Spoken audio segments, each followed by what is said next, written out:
தரமான ஆட்சியிலே தான் இறங்கி நீராடி இறங்கி நீராடி வாராளே சகியம்மா அவள் பக்கத்திலே மாடனோடு இன்பமூட நாடி வாராள் தரமான அடலையும் இன்பமுடன் நடிதொழுது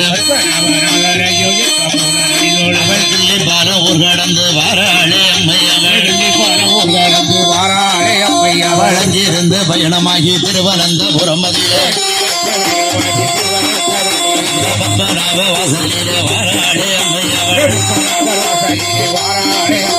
அடிதொழுது நமஸ்கரித்து வந்திடுவாள் அம்மை பழவங்காடி கணபதியும் இன்பமுடன் கண்டு கொண்டு அவள் அங்கிருந்து பயணமாகி வாராளே அம்மை அவள் பயணமாகி வாராளே ஆற்றுகளாம் தேவியையும் இன்பமுடன் கண்டு கொண்டு அவள் அடிதொழுது நமஸ்கரித்து இன்பமுடன் ஓடி வாராள் அடிதொழுது நமஸ்கரித்து